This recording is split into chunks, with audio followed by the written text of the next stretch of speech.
El ucraniano entró en esa casa sabiendo los riesgos, pero ni él ni el adversario escondido entre las paredes imaginaban el enfrentamiento al que serían forzados. En cuestión de segundos después de un tiroteo, ambos ya estaban en el suelo, sosteniendo un cuchillo que sería el factor decisivo para la supervivencia de uno de los dos. ¿Pero qué llevó a una de las escenas más brutales de la guerra de Ucrania? ¿Cómo sobrevivieron ambos para llegar a esa situación? La historia de los combates revela mucho sobre lo que llevó a esos hombres a luchar por sus vidas, rodando y sangrando en los suelos de Ucrania.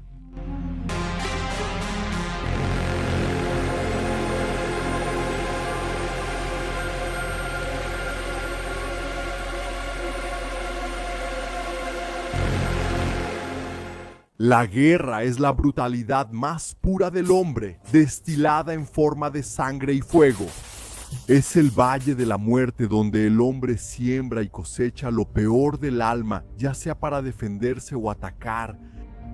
Sí existen los valores, el honor y el compañerismo, donde los soldados son capaces de crear una hermandad que difiere de los conceptos de amistad. Pero eso es poco. La guerra es una tormenta de violencia en la que las virtudes son meros relámpagos cuya belleza dura solo una fracción de segundo, seguida por el sonido brutal que anuncia su breve existencia entre las nubes. La batalla en Ucrania marcó esas características, una que estuvo entre los registros más brutales de los combates en Donetsk. Esa fue la representación de a lo que un soldado está expuesto en la guerra, luchando por su supervivencia y donde incluso lo que parecen destellos de piedad son la imagen más sucia de la existencia humana. Ese combate entre un soldado ucraniano y un yakuto luchando por la Federación Rusa ocurrió en 2024 durante los conflictos por Trudovoy al sur de Donetsk. En ese momento la fortaleza de Vuhledar más al sur ya había caído. Fue un combate de 2 años en el que los rusos intentaron varios enfrentamientos directos usando columnas de blindados que se acumularon como metal retorcido y como grandes ataúdes metálicos para sus soldados.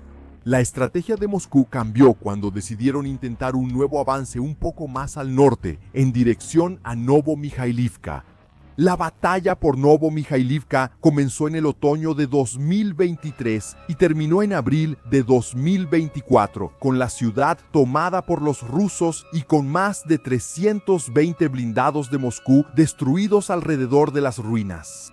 Los combates que ocurrieron fueron importantes para que los rusos avanzaran, luchando contra brigadas ucranianas como la 79. Con el tiempo, rutas importantes hacia Vuhledar fueron tomadas, ayudando a estrangular el apoyo para la ciudad. El avance ruso no se detuvo en Novomijailivka, continuando hasta llegar a ciudades como Trudovoy y estallando en este registro brutal. Es entonces cuando entra en la historia del conflicto la vida de Dmitry Maslovsky, nombre de guerra Cobra, combatiente de la 79 Brigada de Asalto Aéreo de Ucrania, que durante meses intentó detener los avances rusos en la región. Del otro lado, en las oleadas de asalto, estaba Andrei Grigoriev, nacido en Yakutia, una de las repúblicas de la Federación Rusa. Es necesario entender por lo que estos hombres pasaron y a lo que sobrevivieron para finalmente convertirse en protagonistas de uno de los registros más brutales de la guerra.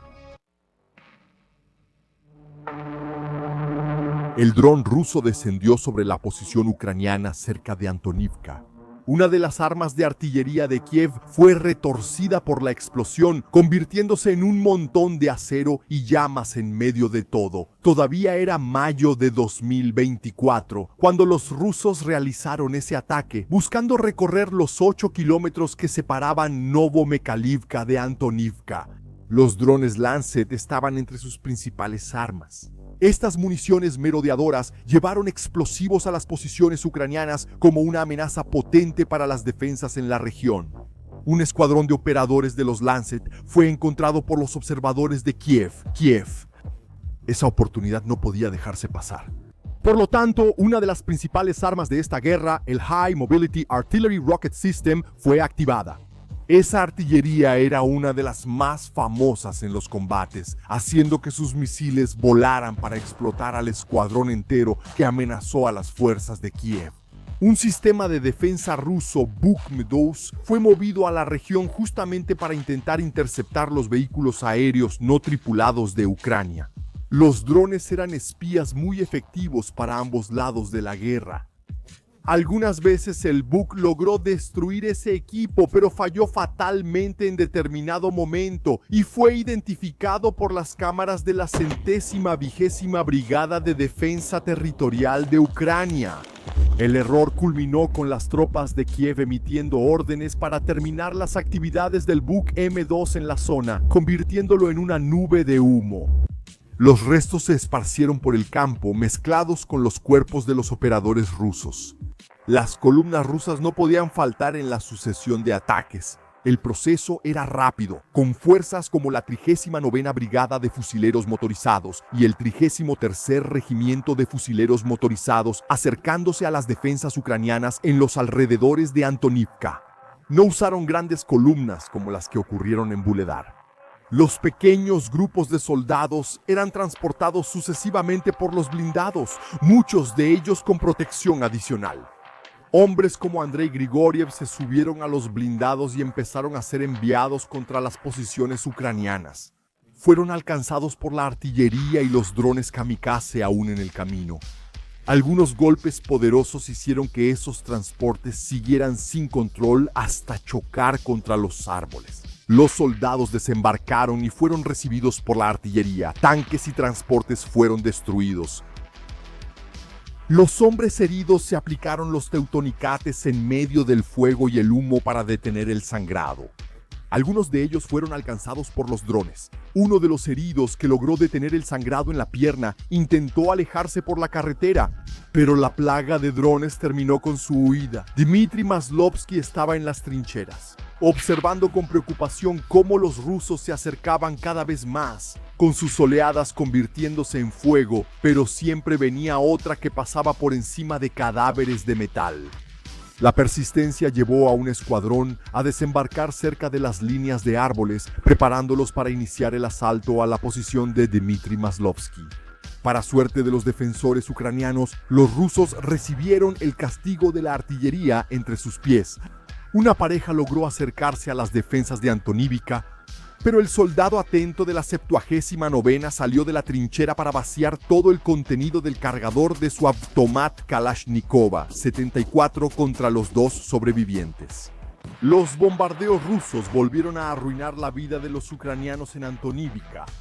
Cayeron en una cantidad que hizo que el humo y los escombros proliferaran exponencialmente. Las vidas ucranianas fueron desapareciendo de Antonivka. La 79ª Brigada de Asalto Aéreo fue acorralada dentro de sus defensas, comenzando a preparar una retirada. Dmitry no tuvo paz ni siquiera al salir de la trinchera, obligado a convivir con los bombardeos constantes. Los drones rusos sobrevolaron la ciudad como un enjambre, arrojando granadas sobre las casas o sobre los soldados que tuvieron que moverse en busca de nuevos refugios. Las defensas desestabilizadas no lograron contener la entrada de los escuadrones rusos en la ciudad. Andrei Grigoriev, sobreviviente de las oleadas lanzadas contra Antonivka, finalmente llegó para comenzar la limpieza del lugar. Estas tropas fueron entrando cuidadosamente siempre en grupos. La defensa tenía aún una ventaja, pudiendo sorprenderlo escondida detrás de barreras. En un momento, los disparos provinieron de la ventana. Los rusos respondieron rápidamente, manteniendo fuego contra los ucranianos. La supresión del grupo los salvó de ser destrozados en campo abierto por los disparos de los defensores. Estaban rodeando la casa cuando la explosión de una granada rompió la carne de uno de los suyos, que no fue lo suficientemente rápido en el avance. Los otros dos lo salvaron con más supresión. El escuadrón intentó rodear la casa para acabar con el ucraniano. Pero un soldado bien protegido era una amenaza suficiente para tres completamente expuestos. Tuvieron que detenerse para llevar a su compañero herido. El uso de la artillería y los drones aseguró que esos defensores sufrieran con las explosiones. Los sobrevivientes quedaron atrapados en sus refugios.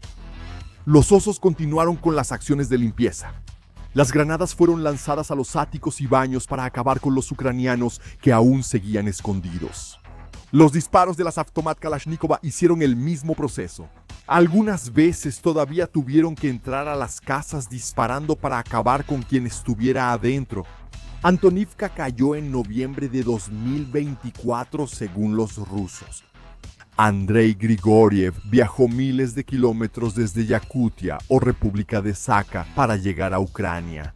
Le tomó de mayo a noviembre recorrer los 8 kilómetros que separan Nova Mikhailivka de Antonivka, viendo a compañeros de la 39ª caer en los campos de batalla o regresar a casa en bolsas negras. Aún así, es innegable el avance constante de Rusia en 2024. Los combates continuaron contra las siguientes ciudades.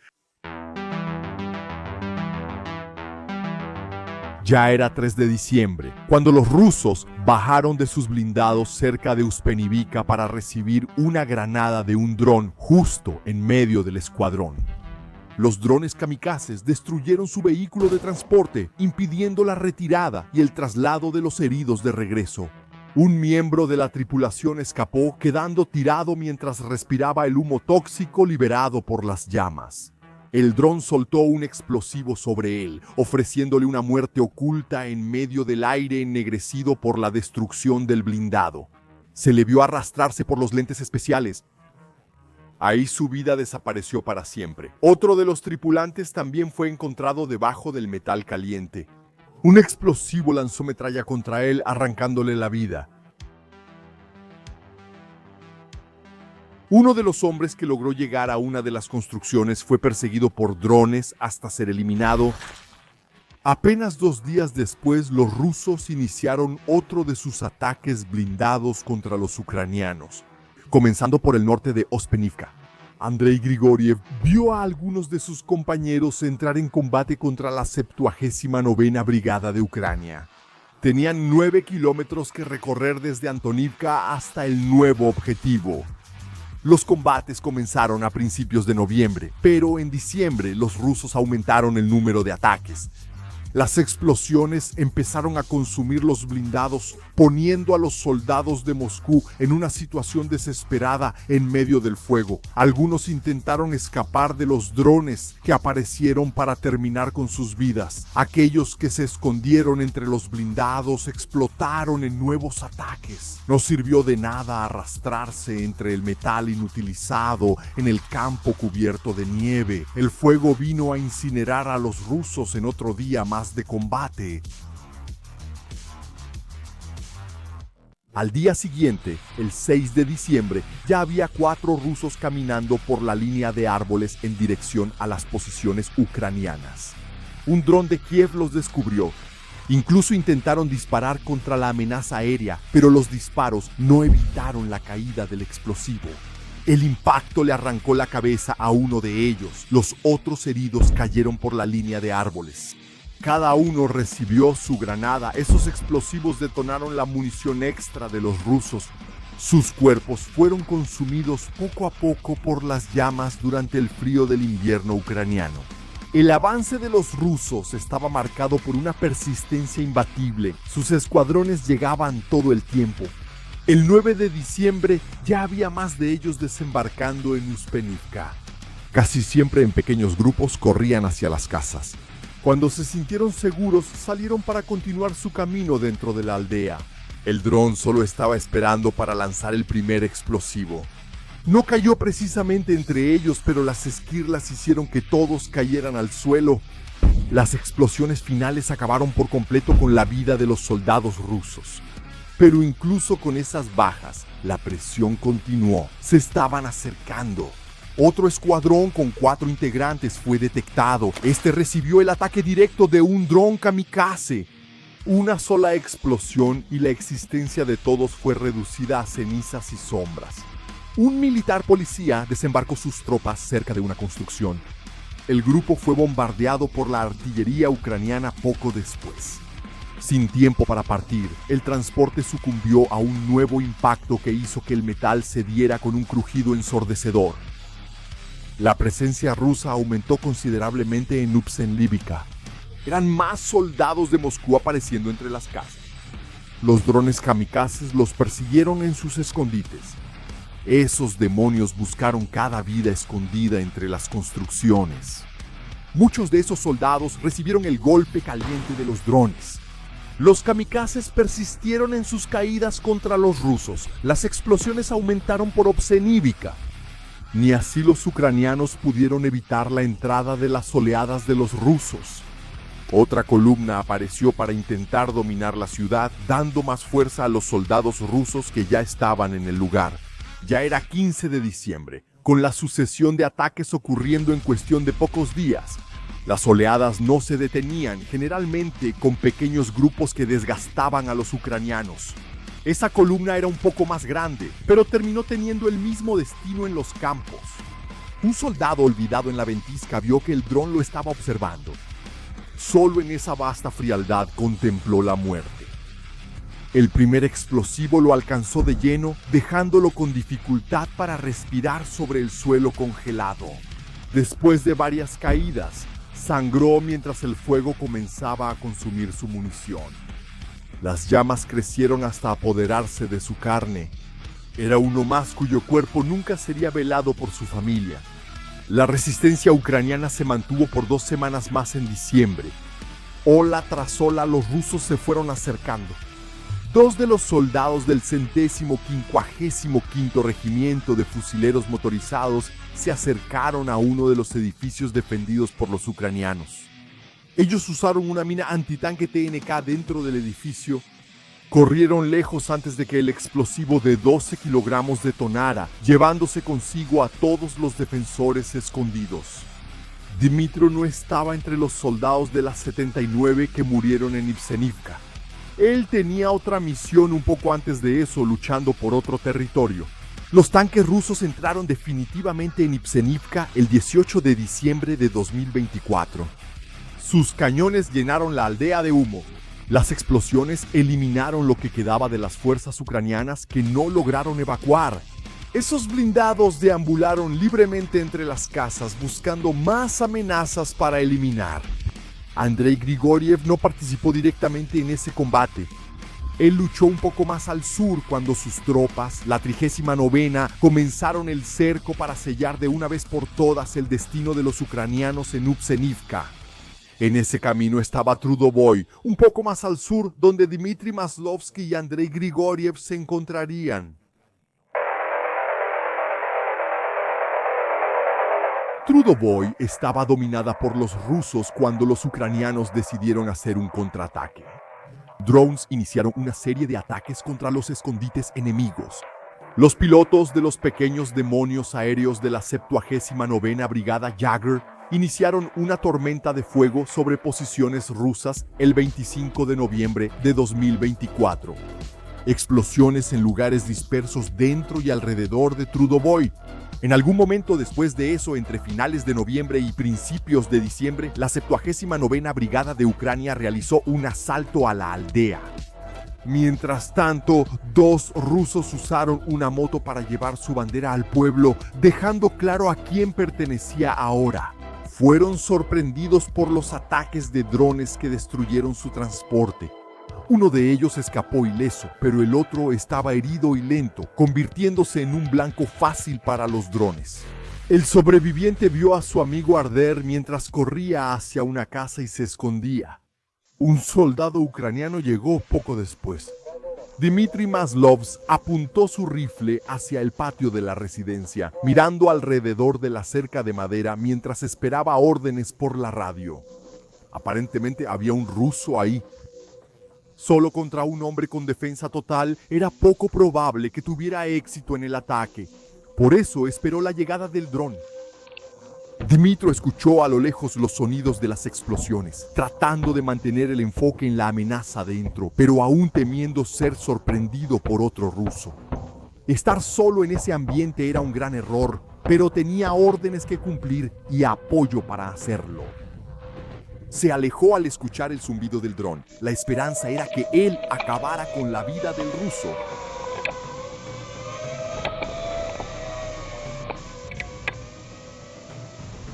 El arma aérea detonó sobre la casa.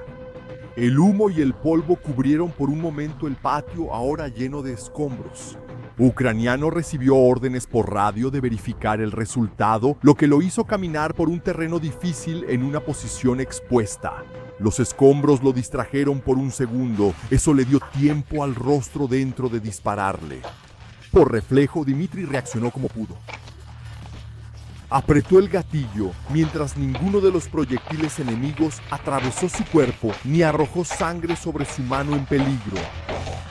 Cayó intentando disparar. La sangre corrió casi tan rápido como sus dedos apretaron el gatillo. Terminó tropezando con los empujones, ya aturdido por la herida. Sacó una granada para lanzarla dentro de la casa. Se levantó rápido y lanzó el explosivo al recinto ya sin su rifle. La granada explotó ahí dentro, pero el ruso ya estaba afuera, apuntando su fusil en la esquina. Después del primer disparo, el ucraniano levantó el arma del adversario. Viendo por primera vez el rostro del hombre con los rasgos de un yakuto, una de las etnias de la Federación Rusa, Andrei Grigoriev y otro hombre pelearon, cayeron al suelo y un cuchillo apareció. El instrumento mortal fue disputado por las manos del yakuto y del ucraniano. Cortando dedos mientras resbalaba de uno a otro, el yakuto mordió como una bestia. Intentando arrancarle el arma al ucraniano, los dos ya estaban cubiertos por la sangre del soldado de Kiev cuando Yakut finalmente logró tomar el cuchillo y quedar en una posición superior. Sabiendo que su vida estaba en juego, el ucraniano sostuvo la hoja, sintiendo cómo el filo cortaba la piel de sus dedos, pero sin soltarla. El Yakut mordió, intentando forzar la apertura de los dedos. André vio un ursillazo caído al lado y lo tomó, sujetándolo con firmeza y clavando la parte puntiaguda en el ojo izquierdo de Dmitri. El soldado de Kiev intentó protegerse, pero el dolor fue punzante. La sangre se escurrió y ni la adrenalina ni la desesperación lograron mantener sus fuerzas para contener los ataques. El enemigo lo presionó contra el suelo y golpeó su cuello. 2 veces el hombre fue apuñalado, ser apuñalado. Finalmente, el ucraniano miró a Andrei y le pidió que se detuviera. Él asumió la derrota, pidió descansar y que lo dejaran en paz. ¿Eso es todo, mamá? Adiós. Espere, déjame morir en paz. Cortaste todo mi cuerpo, déjame respirar, duele mucho. Déjame ir en paz, no me toques, ya se acabó. Déjame morir, no me toques, déjame morir. Quiero irme solo, fuiste el mejor soldado del mundo. Adiós. Todo lo que quería era morir, viendo el cielo por última vez, despidiéndose de su madre. Al reconocer que su adversario fue mejor, imaginó que lo dejarían en paz. Yakulto ya se había levantado y empezado a recoger sus cosas. Extrañamente se escondió detrás de una puerta y lanzó una granada al ucraniano, negándole su último deseo de despedirse. Andrei Grigoriev contó la historia a los rusos como un héroe, incluso sobre el hecho de lanzar una granada contra el enemigo caído. Extrañamente, algunos grupos rusos decidieron cambiar la historia sobre esto, afirmando que el ucraniano usó el arma contra sí mismo. La grabación fue recuperada por los rusos y publicada en las redes sociales semanas después por ellos mismos. Las cámaras captaron la brutalidad de la guerra en su esencia.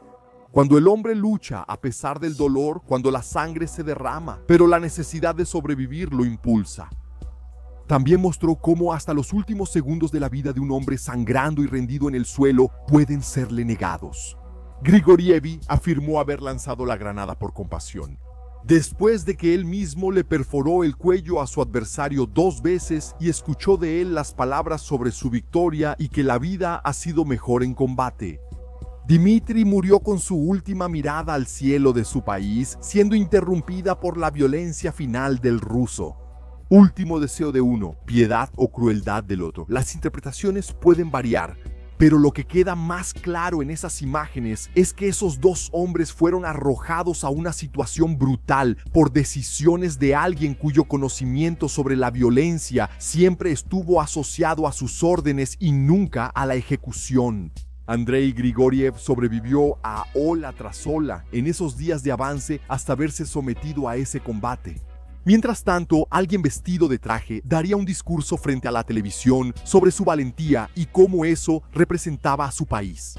Esa persona está tan distante de esos hombres sangrando en el suelo con un cuchillo en la mano que es capaz de confundir la brutalidad de la guerra y la pura necesidad de sobrevivir con valentía. Pero así son los hombres en el camino de la vida, donde los poderosos caminan sobre cadáveres escuchando los aplausos de aquellos que han tenido la suerte de no haber tenido que experimentar esa supuesta valentía en nombre de sus líderes.